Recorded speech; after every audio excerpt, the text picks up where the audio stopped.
I'm Andrew Tyminski, and I'm from Clemson University. I have a joint appointment in the School of Ed and the math department. I work with elementary school pre-service teachers and also middle school teachers. I have the great pleasure of teaching content courses and methods courses. So this sense of being here and thinking about mathematical preparation of teachers, and we've had people talk about it from the mathematics side, we've had people talk about it from the education side, and I get to talk about it from both sides, which I'm pretty happy to do, and it's really great to be here and be able to give this talk. So today I'm going to be reporting on some research that I'm involved with Corey Drake and Tanya Land out at Iowa State University, and we are looking at a series of activities we've designed for our methods courses, which engage our pre-service teachers in activities that are adapted from and use and expose them to various curricula, many of which are NSF-funded standards-based curricula, so everyday math, investigations. Occasionally we do some stuff in Math Trailblazers. We also use some of the more basal curriculum as well. And this is research as part of Corey's career grant, and we're really happy for our teachers and our pre-service teachers that allow us to study their thinking and their reactions with these materials. So the project we're talking about here is the Constructing Coherence project.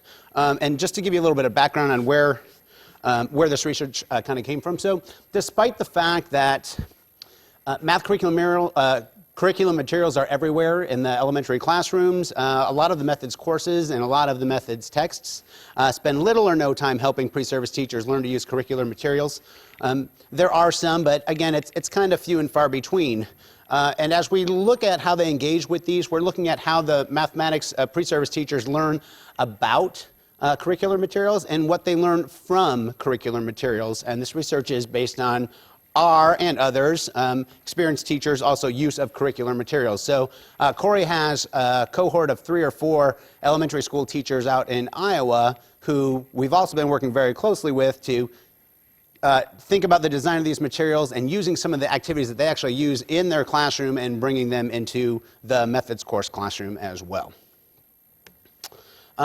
So as we design our methods course and as we engage the pre-service teachers in these activities, we have some different tools and frameworks that we introduce early on and kind of use so that when they start looking at curriculum materials, they have a way to make sense of them. So of course, we use the standards, and so as you said, you know, we've used the NCTM standards. We've started to talk about the Common Core a little bit, and certainly as the rollouts start to happen, that'll become much more of a focus. We also look at state standards as well. We spend part of our time in our methods course engaging them and educating them a little bit about the CGI problem types and student solution methods, so we try to do some of that as well. We look at kids' solution strategies. We do stuff with levels of cognitive demand, and we put them through the task sort activity to have them talk about that so we can look at features of what good mathematical tasks are. You know, part of what we're trying to do here is to develop expert curriculum users, and we know we can't do that in one methods course. We have a sense of where they are when they walk in, and we kind of know what an expert curriculum user might look like way out here.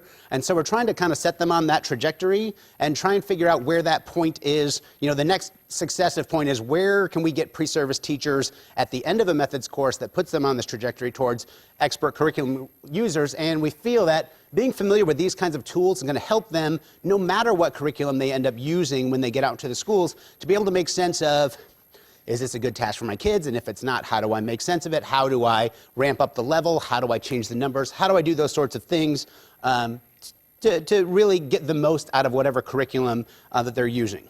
And again, though the research and the data that we're going to present is from our methods courses, so I just finished my first year at Clemson, and so this was the first year I've had a joint appointment. I found that as I was planning and getting my content courses together, I used a lot of these same activities with my pre-service teachers in the content courses. I thought it was just a really good way to get them to engage in the mathematics while at the same time keeping an eye on the fact that the reason we're learning this mathematics is because we're going to teach children and we're going to talk with children about their mathematics, and so we've used them in both of those places. So I'm going to share some data today about pre-service teachers learning about and from, and how we kind of look at that is through these constructs here. So we used mathematical knowledge for teaching.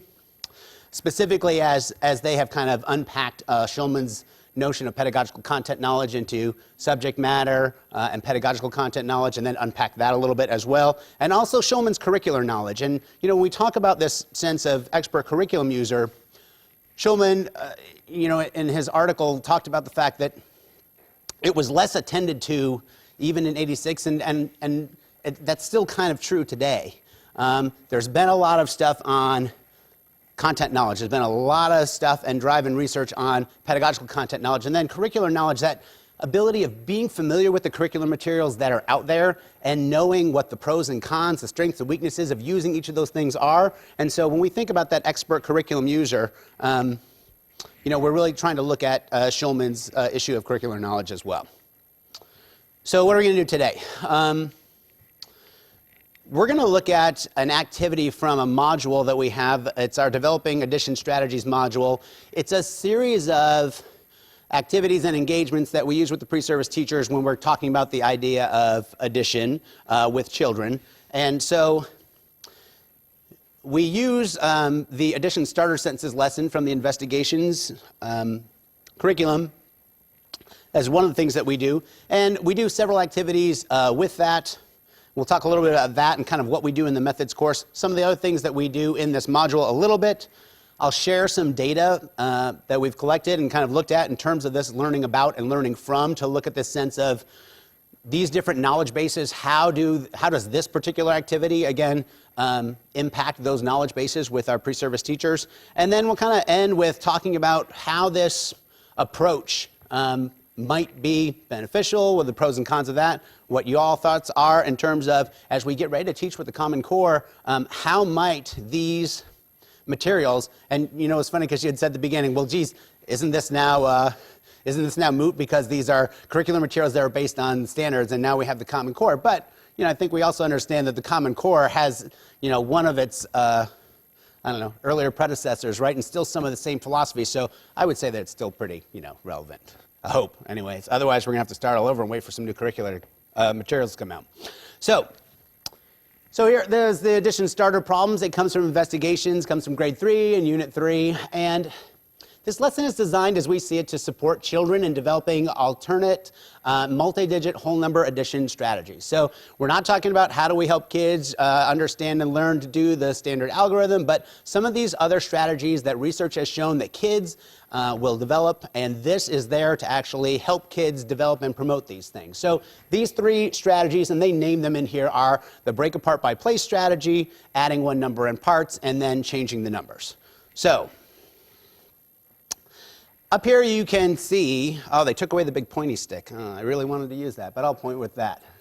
I love the fact that we were here at Berkeley and that instead of giving somebody a laser pointer, there was a really big stick that they were going to point with. I found the irony delicious. Okay, so we have 3 addition starter problems here. So 100 plus 200, 136 plus 200, and 136 plus 4. And what I'd like you all to do mentally is solve each problem. I'll be okay, but thanks, Raven. I appreciate that. So solve each problem mentally, and again, this is what the students would do. Everybody got them? Okay, so audience participation, I know it's the end of the day. All right, so which of these 3 starter problems, the big pointy stick. Andrew, you're the best. I really just wanted this on video. Me with the big pointy stick. Excellent.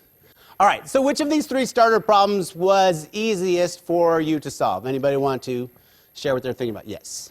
Oh, number 1. Number 1. Okay, so you were volunteering and answering simultaneously. Okay. How many other people thought number 1? Let's have hands just for number 1, easiest. Okay. How many people picked the second one, 136 plus 200? Nobody. How many people picked 136 plus 4? Okay. All right. How about some reasonings for that? Raven, you want to say how come you picked 136 plus 4? What made that easiest for you? I didn't have to think. I just looked at it and just knew? Okay. People who picked 100 plus 200, there were several hands. Several hands, yes? No caring. Could see it easily. What do you mean when you say you could see that easily? So you really don't even have to attend to the tens place or the ones place, right? You really could just kind of focus on the hundreds place. Okay, that's nice. Great. All right.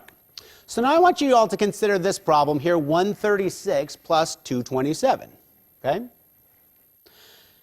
If we could use a starter problem as our first step to solving this sum, I want to know which of those problems would you pick, okay? And why do you think that would be a good start? Turn to a neighbor or somebody close to you and have a quick 45-second discussion about which one you would pick and what you would do and how you would do it.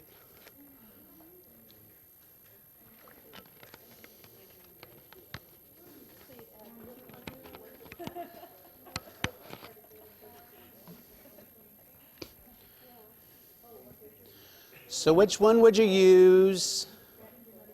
Which one would you use? Why would that be a good place to start?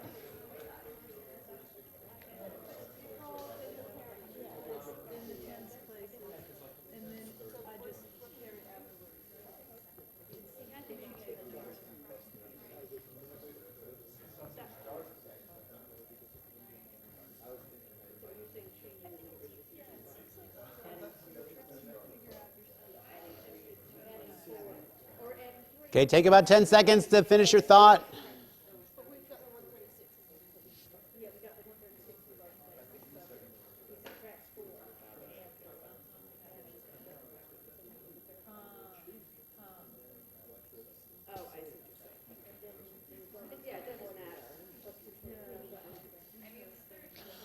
Okay.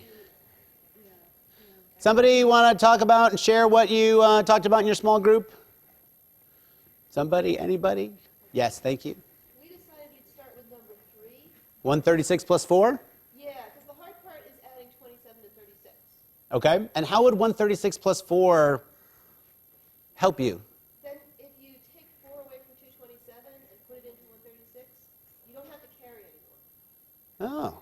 Oh, okay. So 136 plus 4 will help you eliminate this issue of carrying. Okay? Any groups pick something different? Yeah, Randy? I started in my group by suggesting the first one because when I saw the numbers on the left, I wanted to add the hundreds first. But my group members convinced me that the second was better because they're very convincible. And if I want to add the hundreds in the 136 plus 227 first, they thought the second one would focus one's attention on it more than the first, which I think is, I agree, because I think the first one, you might do what I did without drawing the connection to that. Okay. Andy, you had your hand up? Oh, thanks. Okay. So now that we've talked about what would be a good first step, what I want you to do is take a minute or two and think about how you would take that first step and then finish to find the sum. And you may have done that in your discussions already, but if you haven't, take 10 or 15 seconds, think about your solution path and how you would finish that problem from there.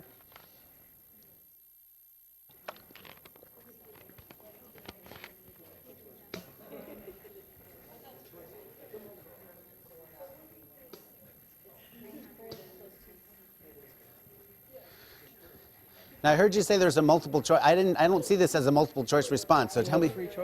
Well, there are 3 choices. Oh, you could certainly pick something different. What? Okay, so we'll talk about that. I'm interested to hear what you're going to pick because you want to go off the board and pick something different. Yeah. Okay, that's 6 plus 7. okay. And then after you did 6 plus 7, then what are you going to do next? Well, first you break them up into place there.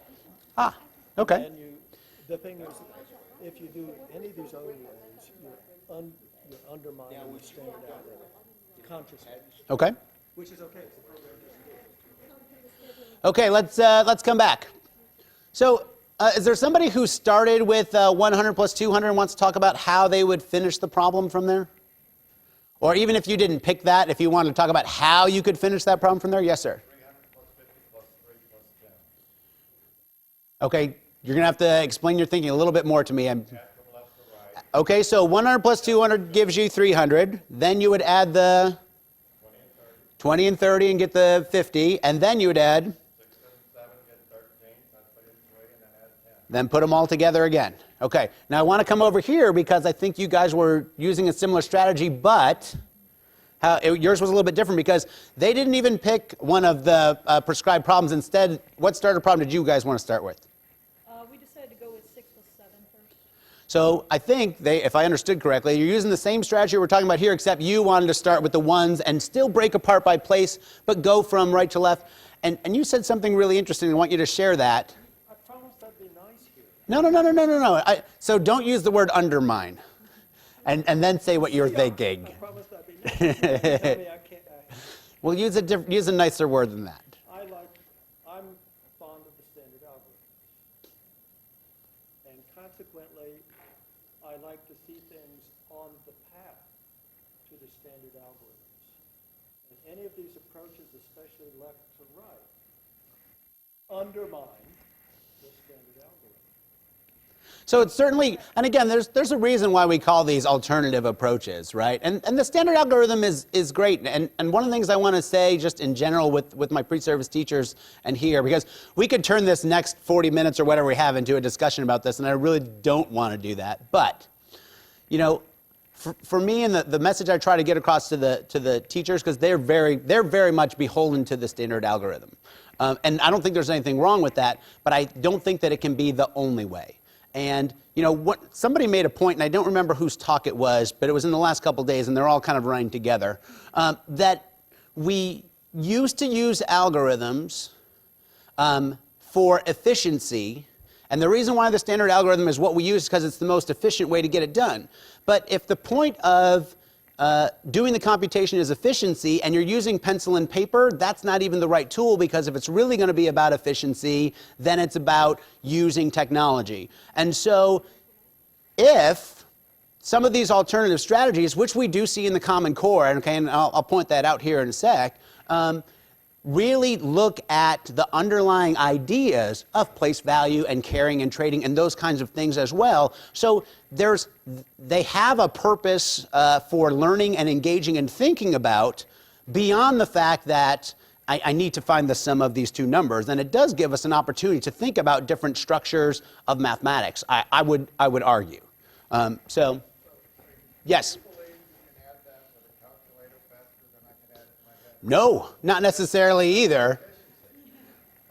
But it's also, I don't think using the traditional algorithm is the fastest way to do it mentally. I know you No, yeah. I'm making the, I think we're making the same point, but I understand what you're saying here in terms of that's true. As opposed to pencil and paper, I guess. So how about if I rephrase it as an alternative tool to pencil and paper? That allows for mental math, and I agree. Hey, I play beat the calculator with the pre-service teachers all the time, and it blows their minds. It's one of those powerful experiences. Okay, so that's kind of the taste of the launch of the lesson, and where do things go? And I've got so I want to tell you a little bit about what happens in the investigations curriculum, but I really want to talk about what do we do with the pre-service teachers. So in the lesson, after there's a discussion somewhat similar to what we just had here, they give the students a series of 6 problems. Each of them have 3 starter problems, and they have a addition problem for them to solve. Kids solve each starter problem mentally, and then they pick one of those, and then they finish their strategy to go ahead and talk about the final problem. It's very clear that students do not have to use starter problems, but it's, again, designed to help think about these other strategies. So when we do this with our pre-service teachers in the methods courses, we give them the same 6 problems, and we ask them to go ahead and solve them. We share the solutions, we get them up on the board, we talk about how they use them, how they're thinking about them. We go ahead and then look at the educative features of the curriculum. So actually, we have the lesson plan, we read through it, we do the problems, we look at the supports that the lesson has for teachers and for students. And for example, like when your students are working, investigations has a nice assessment section, and it kind of says, here are some things to look for when you're going around and watching your 3rd graders. Are they solving the starter problems mentally? Are they not? And are kids using more than one strategy? Are they being flexible? Are they using the same one every time? And so we talk about those features. We actually then go ahead and look at a revisitation of starter sentences here in 3rd grade. Back in Unit 8, they get into 3-digit addition, where it goes into the thousands place, where the sum goes into 1,000. And one of the other things that adds in that part is ask students to start writing their own starter sentences, okay? So at some point after they've had a couple of experiences with this, they start to say, could you write a starter sentence you could use to solve this problem, and then finish it?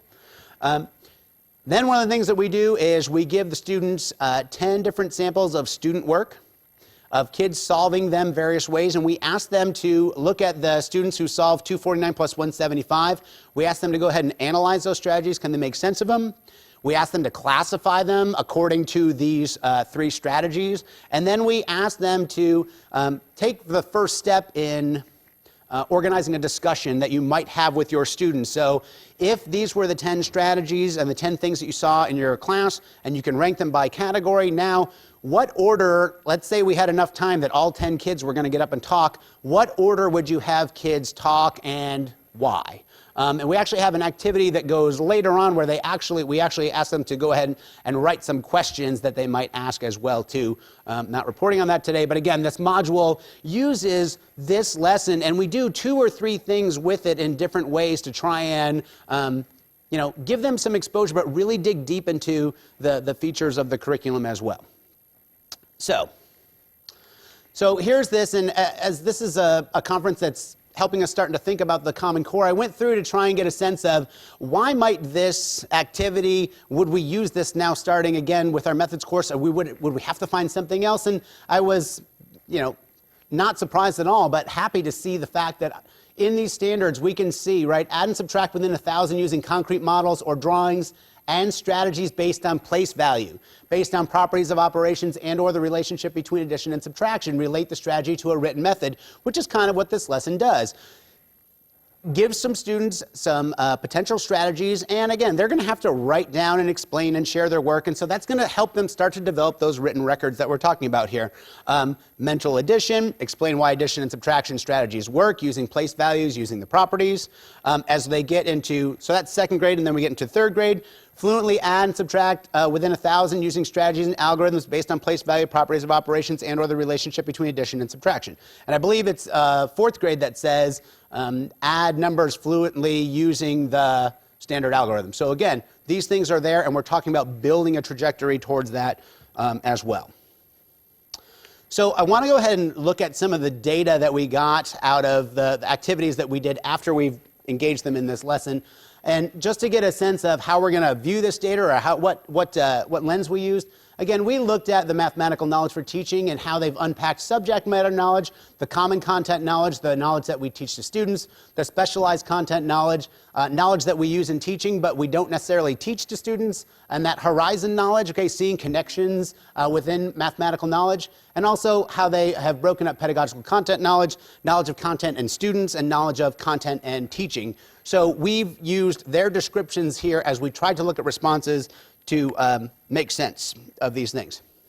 So the first thing I want to do is share an activity that we did after this to give us a sense of a way that pre-service teachers learn about curriculum materials.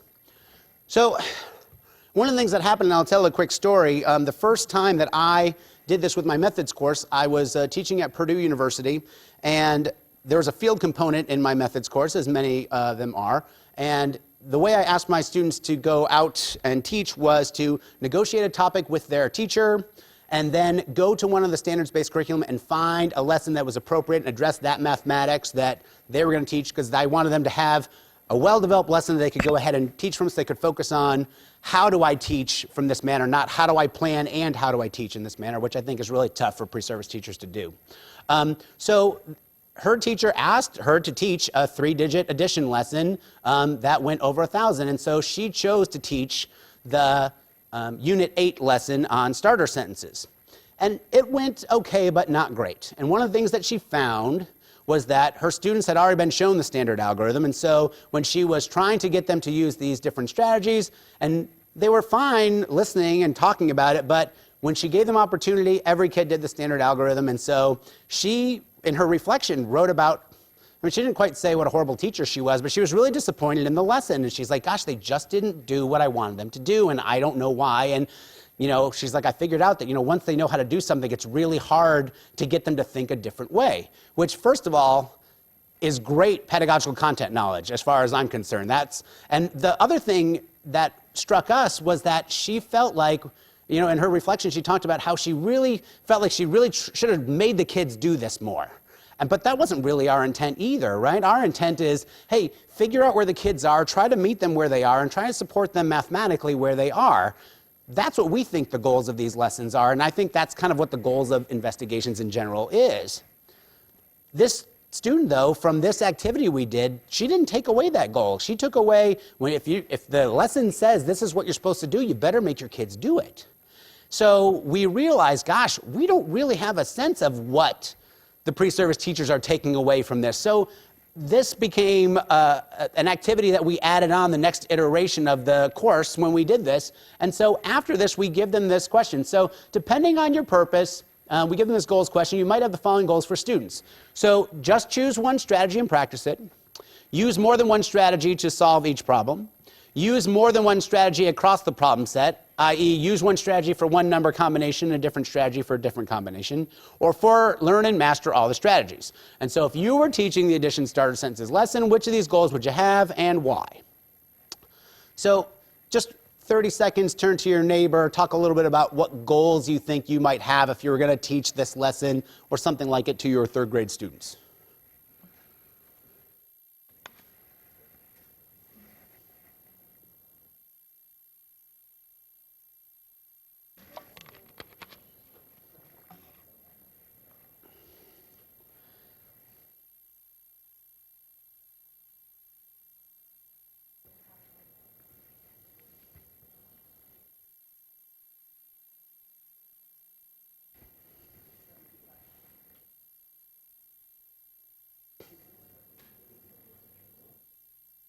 Yes.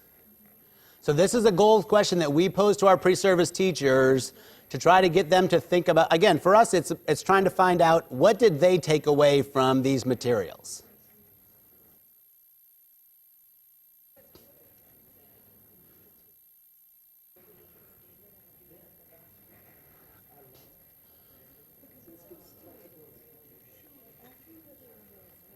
So let's take about 10 more seconds and then we'll kind of come back.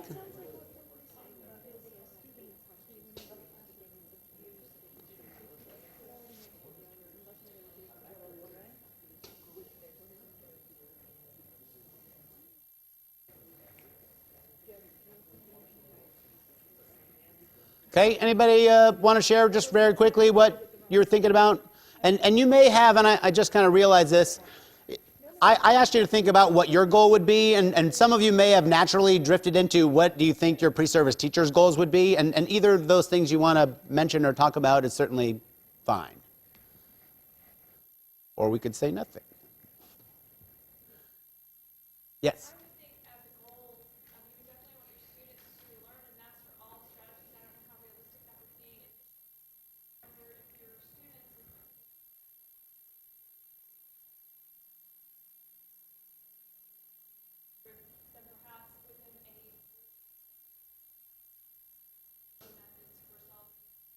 Mm-hmm. Yeah, and we certainly, you know, in the way the lesson goes itself in the children's classroom and in the methods course, you know, we certainly ask people to come up and show how they're thinking about using those strategies. So that whole sense of, you know, semiotic mediation, or however you want to describe that idea of, hey, I hear the way that you're thinking about your math, and I go, hey, wait, that makes sense to me. I think I'll try that the next time. Okay? But you're talking about that final goal of master all strategies. And you know, part of this is for this lesson. And so I don't know if that's, if you interpreted it that way, but that's something else to think about. So, you know, or what are you kind of hoping, you know, kids are going to do? Other things? Other goals? Yep. We picked three. I don't know what your reasoning was, but I thought that would demonstrate that the students had the capacity to understand more than one algorithm, and that they could adapt. They could choose the best one. Okay. One of our questions was, we're not looking at the problems that the students were asked to solve. That's a good point. We don't know if the problems were structured to So support one. let me tell you a little bit about the structure of the problem. It's a really good point. Every single set of 3 problems followed by a 4th problem are all structured the same. The first problem in every problem set is set up as the first step of break apart by place. The second problem in every problem set is set up to add one number to another number in parts. So like in this one, you see that we started with the whole number of 136, and then we're going to add 227 in parts. And the third starter sentence was always some variation of changing the number. So it might be rounding them both up to zero in the units place, and then compensating or borrowing and decomposing, like in this one, this group talked about 136 plus 4, taking that 4 from 227 and moving it over and making a 10. All right, so they're all set up the same way, and that ideally the sense is that you could use any single one of them to do that. Now, what it does also turn out is that some of them are I guess it takes less steps to finish depending on how the problems and the numbers are, but that's a really good point. Yeah, what I was really asking is, so when it's the consider 136 but 227. Right. That problem that you don't know, do they all have carries, so they, Right. do the numbers lend themselves Yeah. easily to one strategy or another? Yeah, and they certainly do, and they certainly do. So what do we have? So we have 3 different sections of elementary methods and 66 students we have responses from. And so here you can kind of see the number of goals. So there were 8 of them that said pick one strategy and practice it. 28 said use more than one strategy to solve each problem. 19, 5, 5, and then 1. So when we looked at this data, we realized that we need to kind of dig a little bit deeper, because it's important for us, just like when we're dealing with kids, right? So kids have an answer, but we kind of need to know what their reasoning is, because sometimes kids have right answers for wrong reasons and wrong answers for right reasons. So we need to kind of dig a little bit deeper in terms of what they were going to say. We looked at goal 3 as kind of our ideal goal, in the sense that promoting procedural fluency, that the idea that kids could work flexibly with any of those, and yes, that would say they were going to understand them. And yeah, and even though I said, at the end of this lesson, but really we don't expect that that's going to happen at the end of this lesson either, but these are the things that we're kind of looking at. So as we look at their reasons for their goal choice, we realized, we posit at least, that the curriculum materials were having some impact based on what they were saying in terms of introducing students to multiple strategies. So even though 19 of 66 picked goal 3, 62 out of 66 gave reasons for their goals that supported the ideas that we were trying to get across in the methods course, right? So student-centered or standards-based mathematics teaching tenets. Only 3 of the 66 suggested that it was not appropriate to try and get kids to do different ways. And here's kind of how it broke down. We looked at these classifications. So students should know and understand how to use multiple strategies, because students should be able/allowed to use a strategy that works best for them. Students should be able or allowed to use a strategy that works best for the problem. Knowing multiple strategies develops flexibility in solving and checking work. Knowing multiple strategies develops understanding that there are multiple ways to do mathematics. And again, we look at those reasons, those are all really good reasons, or at least good ideas to have in terms of, we talked a little bit about positive disposition in Randy's last talk there, and for those, these are great things for us to see. And then we had a few who said students should not know and understand how to use these because kids can get confused, and then it's not practical for students to master all of those strategies. Yep. Was this kind of like a free response prompt? It was pick a goal and tell us why. Okay, so nobody said they should learn multiple strategies because it helps you understand the properties of operation. No, nobody said anything. No, nobody said anything specific like that. And we kind of, the things I kind of shared there, of course, are a kind of boiled down themes of some of the things that they said. Yeah, good question. So as we look at these curriculum materials, and we know they're infused with and influenced by the standards and other documents, okay, and using these materials with our methods courses help them to understand, develop, and reinforce some important teaching and learning ideas. It helps us think about common strategies that children develop for adding multi-digit numbers, okay? And we talked about that as knowledge of content as students, so some of that mathematical knowledge for teaching. Structure of tasks that you can use to promote development of these strategies, which is also really important. One of the other parts of the module, we actually look at a lesson from everyday math that is designed to look at alternative strategies, and it's a shopping activity. And the structure they use the same strategies, but they don't name them, and the structure and the support and the scaffolding that this has, that other lesson does not quite have. So it's really left up to the teacher to figure out a way to scaffold those activities. And so we have a curriculum comparison activity as well that goes in this module, and that's one of the other things that we think about is this idea of knowledge of content and teaching. So helping the pre-service teachers think about how would I structure tasks to promote this, these kinds of things. And then the importance of developing computational fluency here, so content and teaching.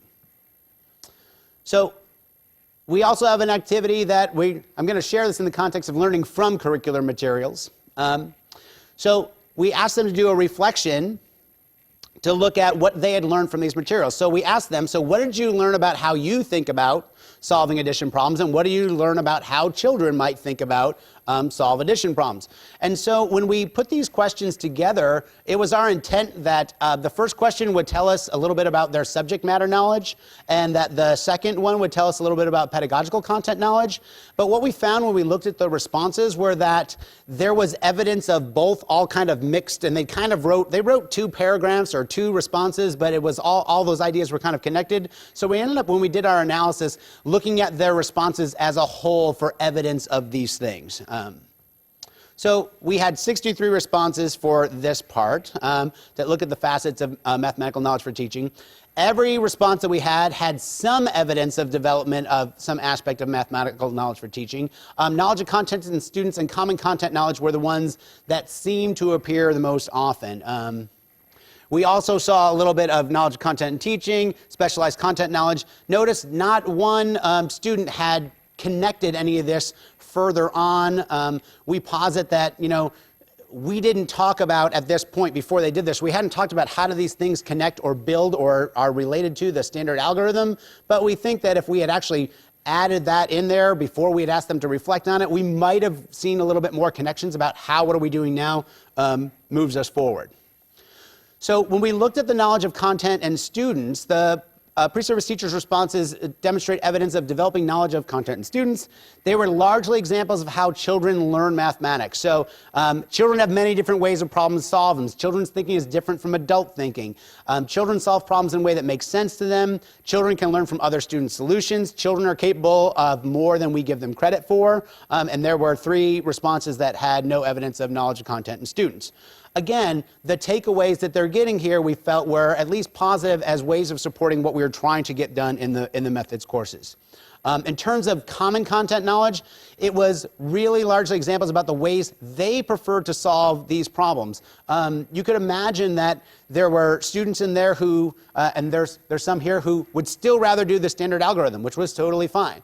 There were some who, as soon as they started seeing these other ways and made sense of them and how they could put the numbers together in different ways, they didn't stand up and testify, but they're telling stories a little bit to their neighbors about, oh my gosh, I used to hate this algorithm. I always felt like I really never understood what was going on with addition. Why didn't anybody ever tell me that you could add this way?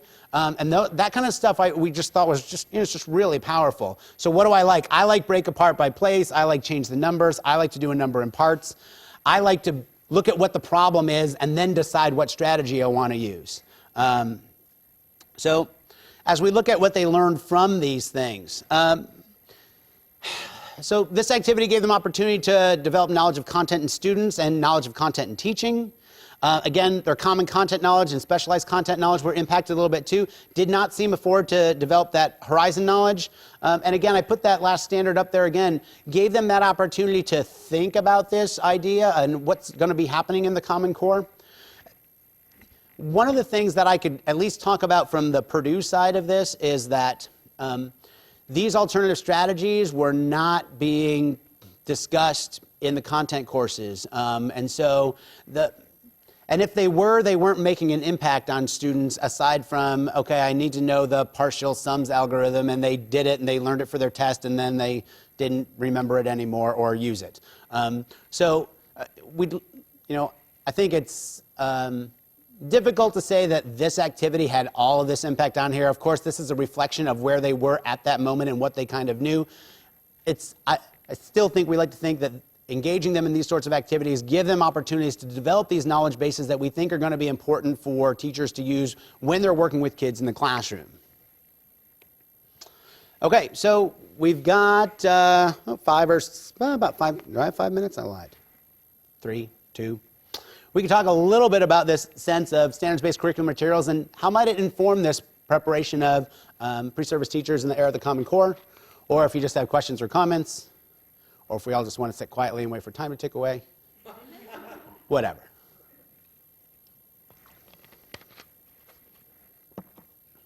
Yes. How do you get started? So I'm teaching a course next semester. I've got the syllabus all in front of me. I've got the textbook chosen for me.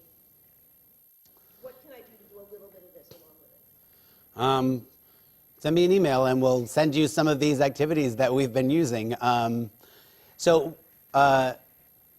Yeah, we've put a bunch of these things together.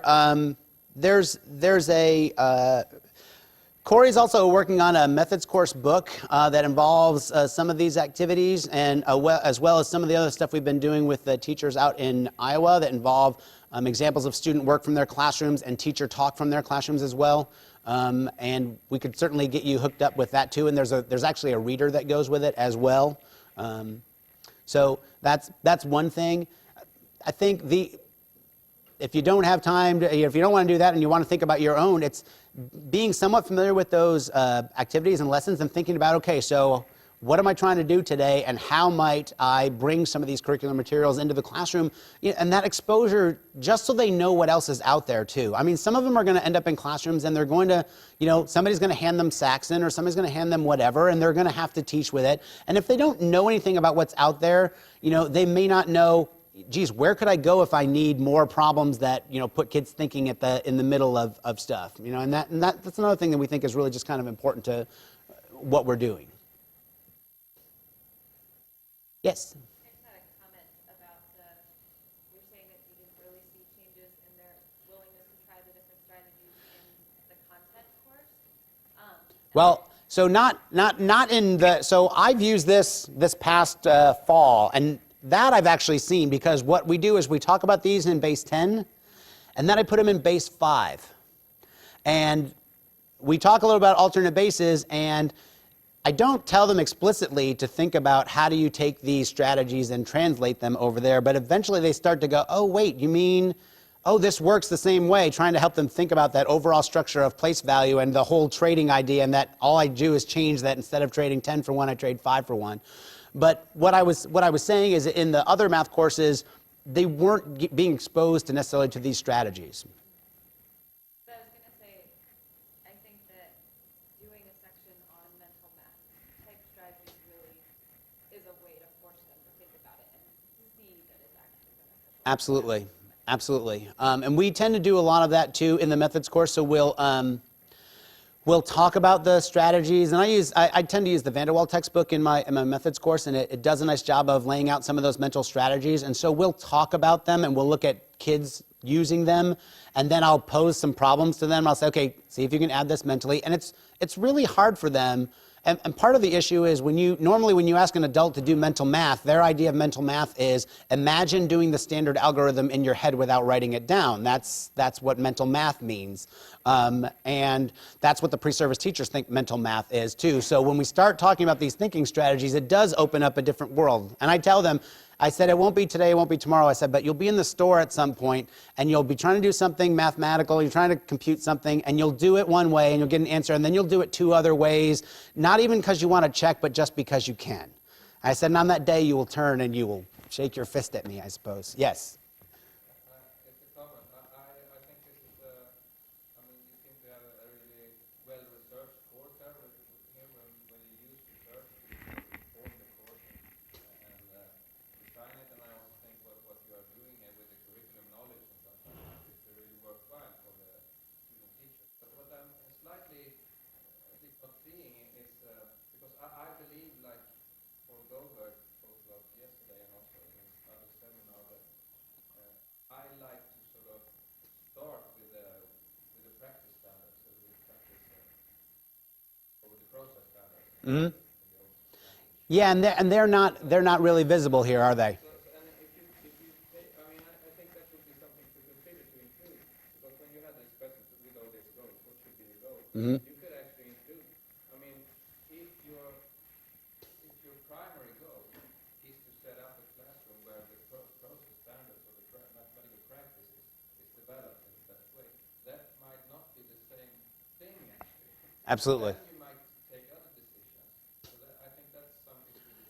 That's a really good point. That's a really good point. Yes. I just wanted to echo what Diane said about underlying mathematics of these various strategies. So I'm a little concerned that the pre-service, the takeaway from the pre-service, multiple strategies are good because it's good to have lots of strategies, as opposed to we're studying these because we're going to learn something about place value and the nature of the operation through looking at these strategies.